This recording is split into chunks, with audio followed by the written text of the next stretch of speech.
Hi, Steve Gordon here, your friendly neighborhood Chicago area carpet repair expert. And if you found this recording, more likely than not, you've been searching the internet in hopes of finding a solution to a carpet repair problem that you're having. If that's the case for you, you've come to the right place. Now, after you've watched this recording, if you have additional questions, feel free to call me here at the office, and I'll do the best I can to answer any other questions that you may have. At that point, I would be absolutely honored and thrilled if you would hire us to go ahead and fix your carpet for you. So that all being said, enjoy my recording. I hope to hear from you soon. Hi, Steve Gordon here, your friendly neighborhood carpet repair guy. And I promise you one thing, and that is I'm absolutely not an actor. So if you're looking for an actor to talk about carpet repair, you've come to the wrong place.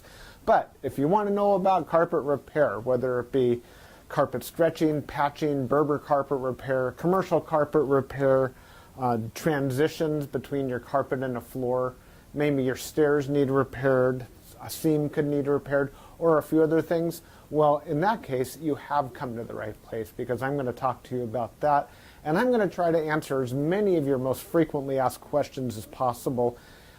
And before I get to that, I am going to talk to you a little bit about our guarantee, how to get an estimate, the bid, and a couple other details. So I hope you enjoy my recording, and please be patient with me because I don't have a script. I've got a dozen notes here to go off of, and it's just going to be right off the top of my head, and I'll try to really just answer all the questions I can ahead of time so that you have a little bit of education when you call us, and I certainly hope you do. So first, I'd like to talk about the guarantee.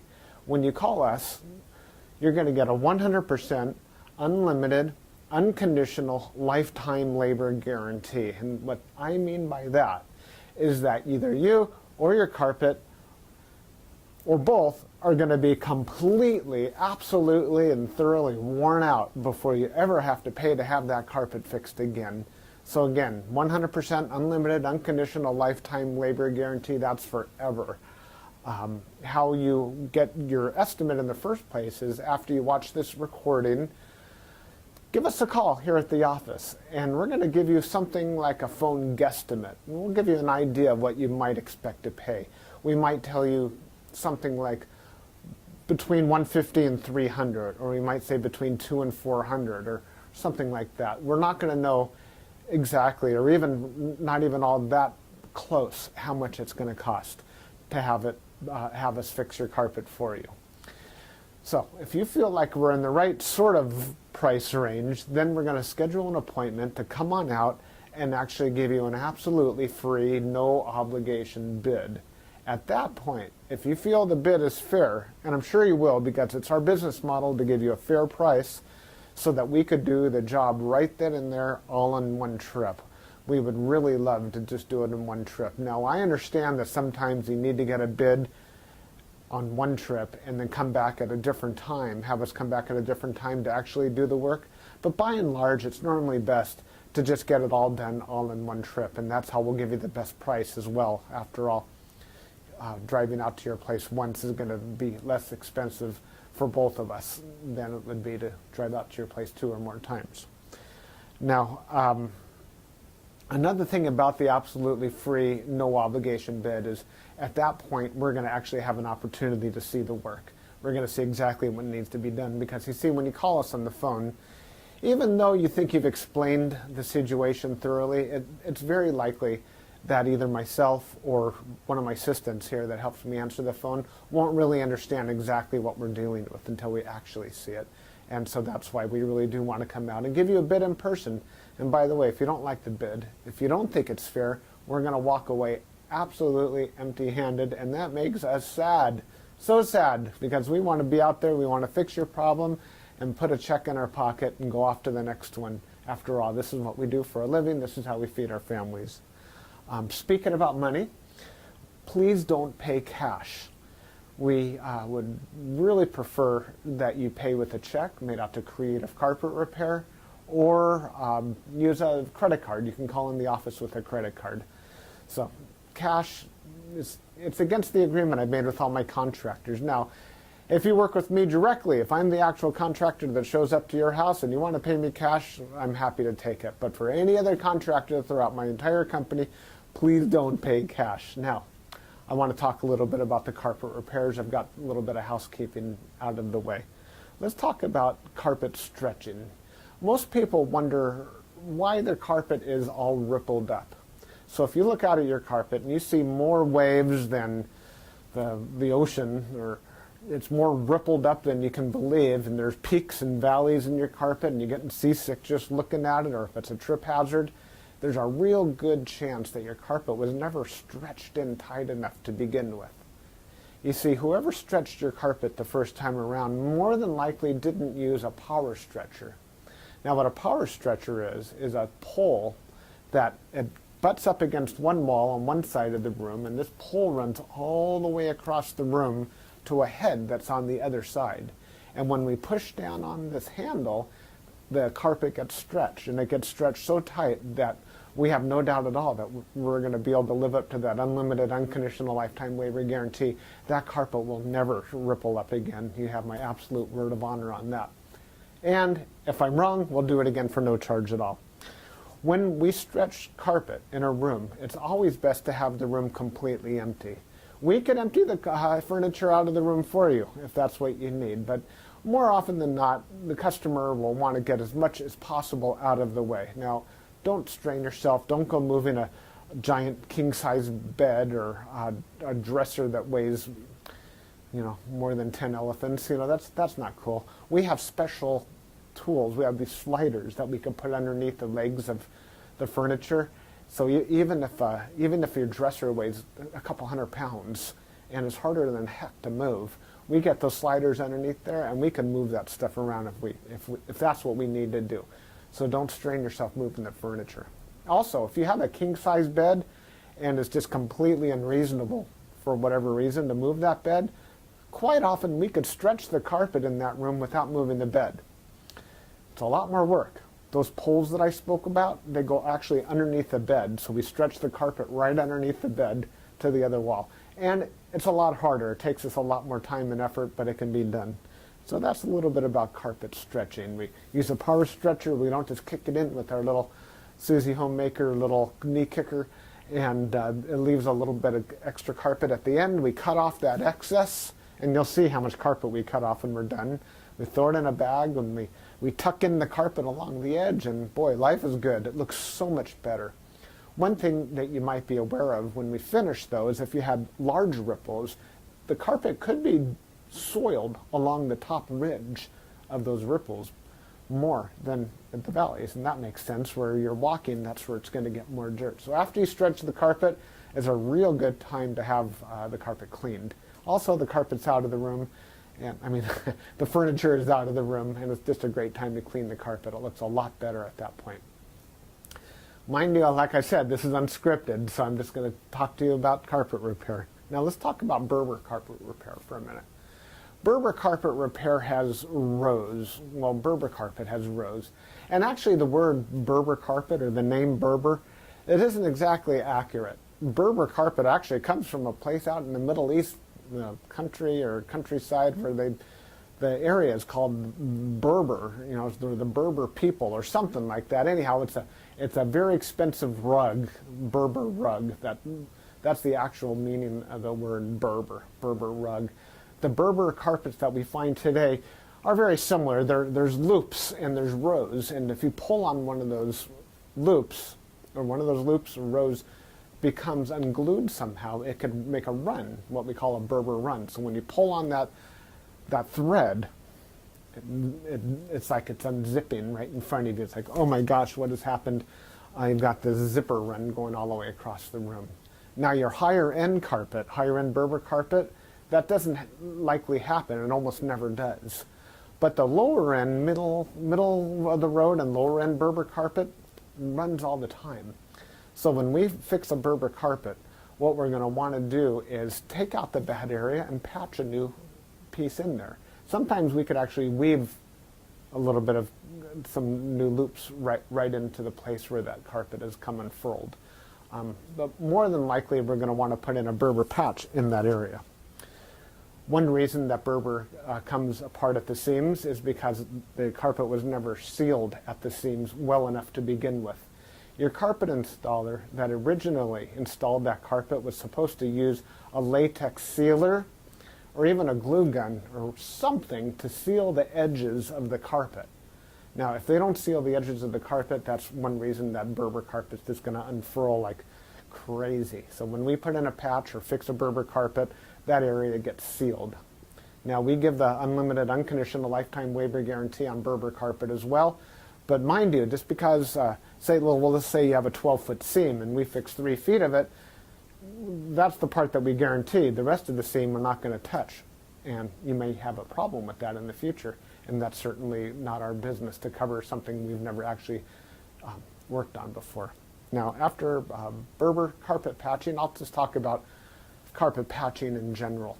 And this includes the Berber. When you call us to have your carpet patched, the first thing that we're going to ask you is if you have any extra carpet to do the patch with. If the answer is yes, well, we're golden. We're ready to do the job. If you say no, you don't have any extra carpet to do the patch with, we'll ask, well, can we take the carpet from a closet or maybe even from underneath a piece of furniture?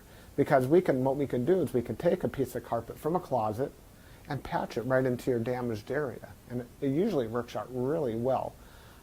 Most people would rather have a piece of carpet missing out of their closet than have a terrible, nasty area in the middle of their room where they'll see it all the time. After all, inside the closet, you usually have that covered up with shoes and old photographs and baseball bats and everything you've ever collected in your life.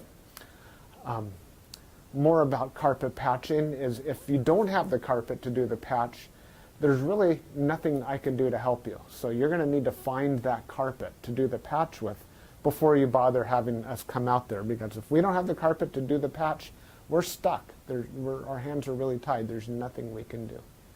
Now, you're probably wondering how the patch is going to look when we're finished. It's real hard to say, especially in a recording like this. So just between you and me and a million of our closest friends here watching this recording through time, that patch is likely to be visible. You see, if you take a piece of carpet that's never been walked on, it's never been soiled, it's never seen the light from the window coming in so it hasn't faded out, and you take that brand new looking type of carpet or piece of carpet and patch it in to an area that has been worn, it has been soiled, it has been faded out by the sunlight, well, certainly you're going to see the difference between the new carpet and the older carpet because it's patched right in the middle there. Certainly it's going to look a lot better than the situation you probably have right now, but patches are visible. Another reason a patch might be visible would be because, well, thick carpet, thick nap or plush carpet hides the seams quite well. Short nap carpet, like a Berber carpet, for example, or any of the commercial type carpets, they're very short nap. They show the seams far more. Another thing is that the rows have something to do with it. When we cut a carpet in the same direction as the row of the carpet, well, those seams are by and large less visible than the seams that we cut that cross the rows. When we cross the row, well, it's unavoidable to do that if that's what we have to do to make a patch. And those seams stand out a little bit more than the ones that go along with the rows. So carpet patching, that's what we specialize in. We could absolutely do that for you. Have the carpet available for us, and we also back up our patches forever, just like everything else, just forever and ever and ever. That patch will never come up.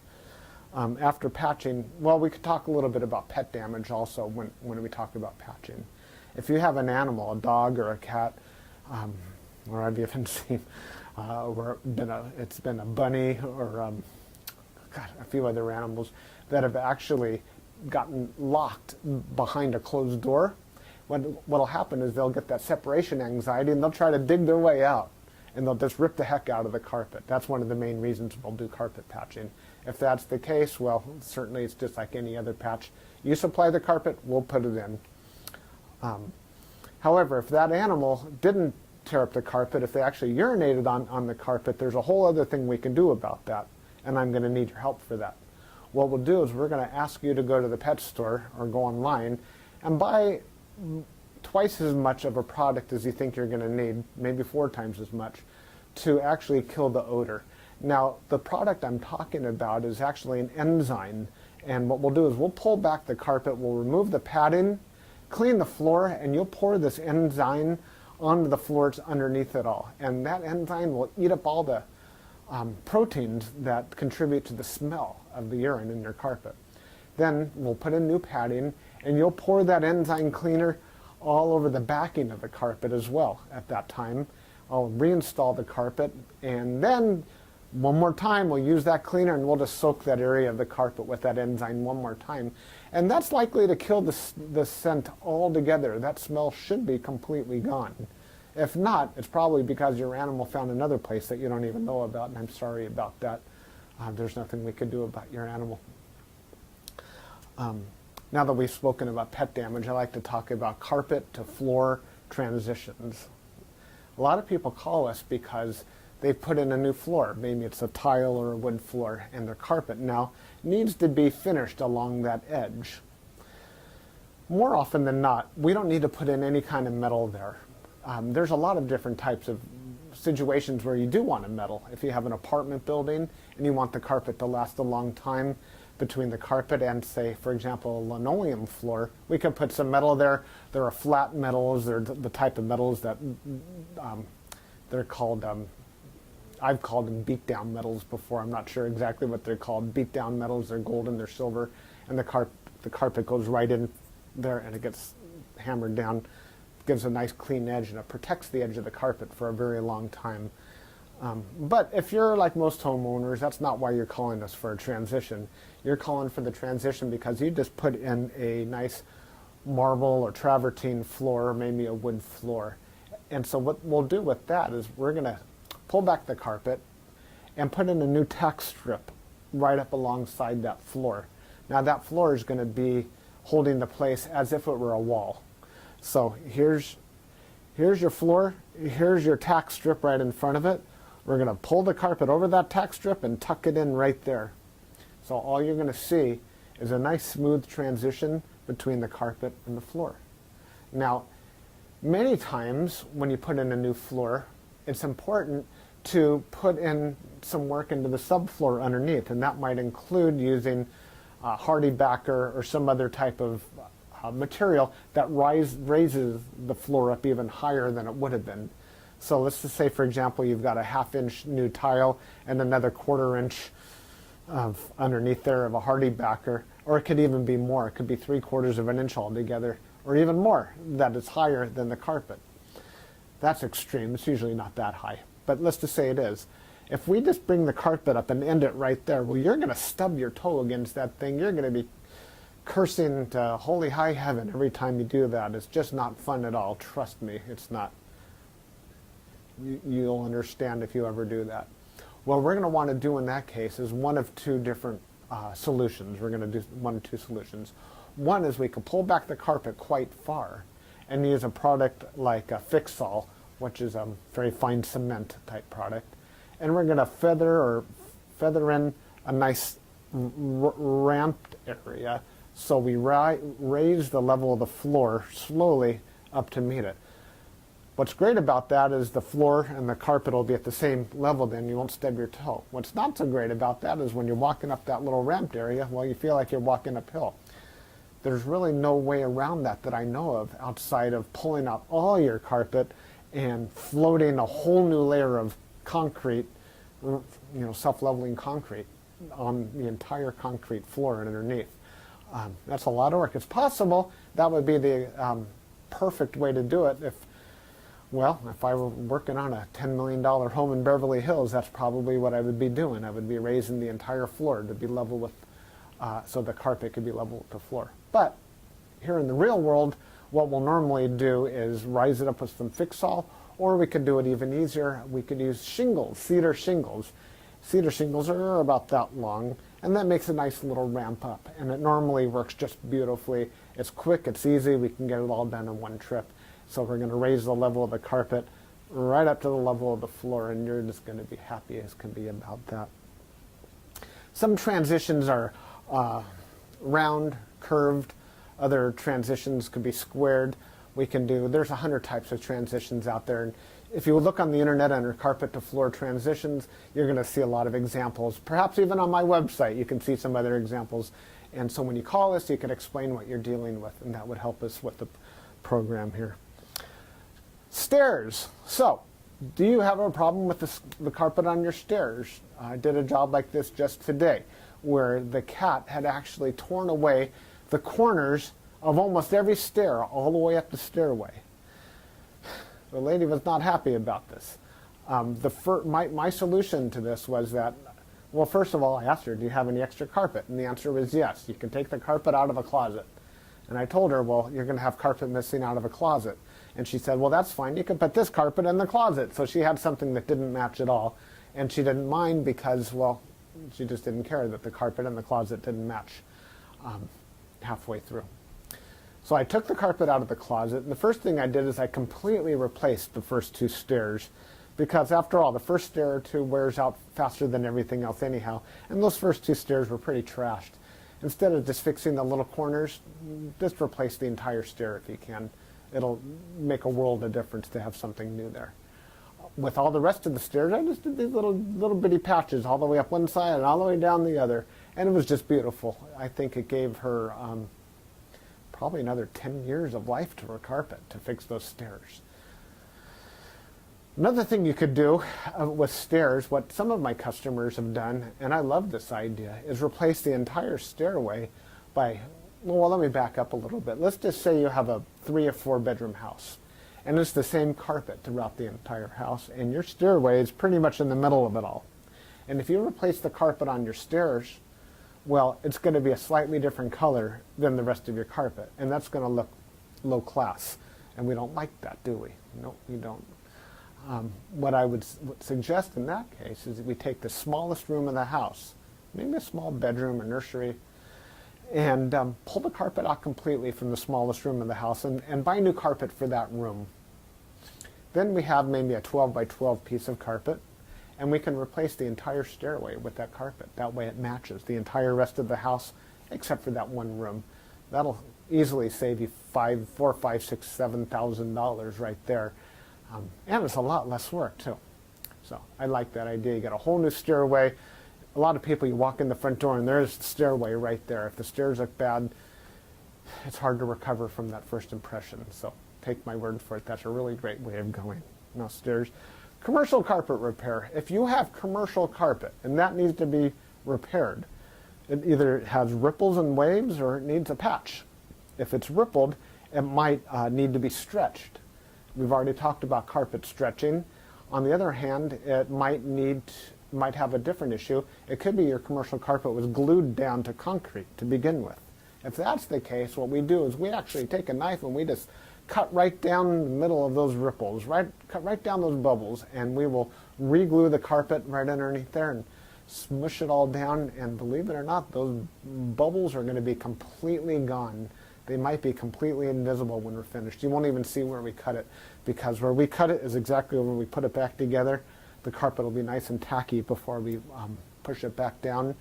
It's a great solution. But if the carpet needs to be stretched, well, we have to get the power stretcher out, and we'll fix it up that way. Now, if your carpet in your commercial building, say you have an office, is because, let's just say that you removed a wall between two rooms. If that's the case, you may have a strip of carpet that's missing. It's always a great idea to just get a completely different color. So if you have blue commercial carpet, go get a piece of red or black. Just something completely different, because a patch going all the way down through the middle of the room that's just a little bit off, it looks low class again. But if we put a strip of red down the room, or burgundy or black, people walk in and they go, oh yeah, these people have got some class. They got a decorative idea. So that's just my opinion. Use a completely different color if it's something goes all the way across the room. Now if it's just a patch, a small patch for whatever reason, and you have a little extra carpet, we can always patch it in with whatever you have. Seam repair. Good news and bad news. The good news about seam repair is that we can make your carpet so the seam doesn't keep getting worse. The bad news is that if it looks bad now, it's probably not going to ever look good again, regardless of what we do to it. Seams have to be done properly the first time. You see, when we seam a carpet together before it's installed, we'll use a straight edge and we'll cut down both sides of the carpet, and then we're going to seal the carpet on both edges, and then we're going to seam it together, and it'll be perfect. When it's completely cooled down, then we stretch it in. If we go back and try to open up the seam and cut that carpet off and try to bring it together, the chances of it ever looking better are right around 0. So I'm sorry to tell you that your seam repair, we can make it possibly look a little bit better. We can make it stop getting worse. We can make it not be a trip hazard any longer. But don't have your expectations too high when it comes to seam repair. The last thing I want to talk about is flood damage. Now, if you're watching this right now and you've got a flooded out carpet, you are in a world of hurt, and I'm sorry. The first thing I would do if I were you is probably have about 3 fingers of scotch. And then I would go ahead and get an extractor, like a hot water extractor. You can rent them at the just about any rental yard, and just start extracting all the water. Pull back the carpet, get rid of all the padding that's underneath your carpet. Rent a couple of blowers, or as many blowers as you need, and these things, they kind of look like a snail. As a matter of fact, that's their nickname in the field. We call them a snail. And they're shaped like that, and boy do they ever blow. And you can blow dry the whole underneath of your carpet. Set it up and get the carpet completely dry. At that stage, that's when you call us, and we can supply new padding, put a new pad, reinstall your carpet, clean the carpet for you if you're in an area that we do carpet cleaning, and life is good. You can put your furniture back and you'll be happy again. You don't have to do it yourself. If you want to call a company, even ours, depending on your area, can do that extraction for you as well. Now, if it's really flooded, I mean, seriously, like you're ankle deep in water, don't even bother. It's beyond almost everybody's ability. That means that your baseboards are all going to be all wet. A professional company will come and remove your baseboards, and we don't do that ourselves. They'll remove your baseboards, they'll drill holes in the wall, attach blowers to your walls, and blow dry the entire area, inside the walls and out, the carpet, the floor, the whole shebang. And then we can come in and put the carpet back down at that point. So I hope that I've answered your questions. If you have any additional questions, now that you've heard me talk for the last I don't know how long, feel free to call me here at the office. I would be just tickled pink to hear from you. If I'm not here, one of my assistants, whoever answers the phone, will be well trained and will be able to answer any questions that you have about carpet repair. And then at that point, we'll be absolutely positively honored if you would have us just come on out to your place and fix your carpet for you. And that's all I have to say. Again, I'm Steve Gordon, and I promised I wasn't an actor, and by now you believe it. I'm a carpet repair guy, and I'll be looking forward to hearing from you, so please call me. Thanks. Bye-bye.